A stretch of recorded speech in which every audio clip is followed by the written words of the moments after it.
Scotland ইংল্যান্ডের পর এবার বাংলাদেশের সামনে উইন্ডিজ। এই উইন্ডিজ দলের বিপক্ষে একটা নাচ আমরা দেখতে চাই। কার?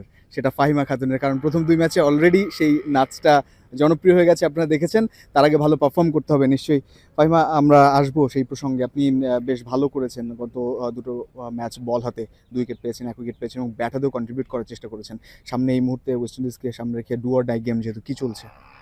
আসলে আমি মনে করি যে লাস্ট ২ টা গেম যে আমরা খেলেছি, আমি মনে করি সেখান থেকে অনেক পজিটিভ অনেক কিছু নেয়ার ছিল। তো আমরা ওই পজিটিভ জিনিসটা নিয়ে যতটুকু আসলে নেক্সট গেমে আমরা ওটা ইমপ্লিমেন্ট করতে পারি। তো আমার মনে হয় যে আম টিমের অবস্থা এখন অনেক ভালো।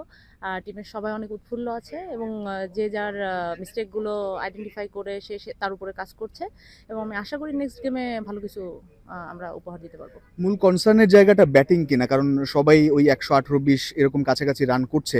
তো যখন আসলে একটু দুর্বলতা হয়ে যাচ্ছে স্ট্রাইক রেটে বা বড় শট খেলতে অপারগতা, তখনই সমস্যাগুলো হচ্ছে। ব্যাটাররাই কি মূল কনসার্নের জায়গা? আসলে আমি মনে করি যে আমাদের টপ অর্ডার ব্যাটাররা অবশ্যই তারা অনেক ক্যাপেবল। তারা অনেক আসলে লাস্ট গেম খেলার পরে তারা অনেক চিন্তা করেছে যে না আসলে আমাদের কোথায় মিস্টেক ছিল, আমাদের কোথায় কতটুকু করলে আসলে টিমকে তারা কন্ট্রিবিউট করতে পারতো।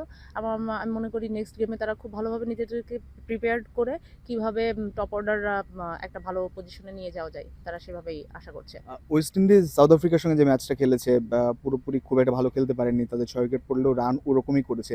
তাদের এই ব্যাটিং দুর্বলতাটা কিভাবে দেখছেন আপনারা? আপনারা কি সুবিধা হবে কিনা? আমি মনে করি যেভাবে আমরা বোলার গ্রুপ ভালো করছি বা ভালো একটা ফ্লোরে আছি, আমি মনে করি যে এটা কন্টিনিউ করা এবং আসলে ভালো তো শেষ নেই। আমরা চাই যে দেখা যাচ্ছে যেহেতু আমরা ১১৯ বা ১১৫ এর ভিতরে আমরা প্যাক করতে পারছি। আমার মনে হয় যে আমাদের আরও ভালো ক্যাপাবিলিটি আছে। আমরা যদি আমাদের বোলিং গ্রুপের আরও বেশি এফোর্ট থাকবে যে আমরা আরও যদি কমে নিতে পারি, যেটা আমাদের ব্যাটারদের জন্য আরও সুবিধা হয়।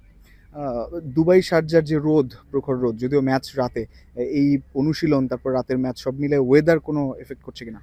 হ্যাঁ, আমি বলব যে ১ম ২ টা দিন যখন আমরা প্র্যাকটিস করেছি, হ্যাঁ, আসলে হিউমিডিটি অনেক বেশি ছিল। সেটা একটু অ্যাডজাস্ট করতে একটু কষ্ট হয়েছে। আমি মনে করি মেয়েরা সেটা খুব ভালোভাবে আসলে অ্যাডাপ্ট করে ফেলেছে। এখন এটা অ্যাজ ইউজুয়াল হয়ে গেছে। আমাদের অত বেশি প্রবলেম হচ্ছে না।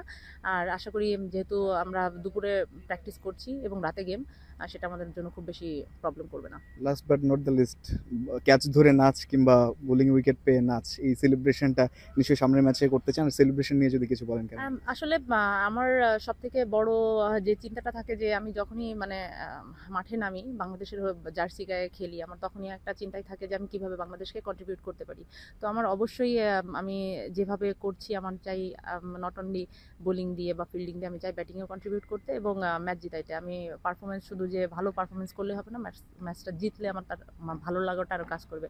আর সেলিব্রেশনের ব্যাপারটা আসলে ওটা আগের থেকে কোনো চিন্তা থাকে না, হিট অফ দ্য মোমেন্টে চলে আসে। সো ইনশাল্লাহ আশা করি যে ভালো পারফর্ম করে এবং টিমকে জিতিয়ে যেন সেলিব্রেশনটা করতে পারি। বারবার আসুক এই মুহূর্ত, সেই শুভকামনা থাকছে। অসংখ্য ধন্যবাদ সময় দেওয়ার জন্য।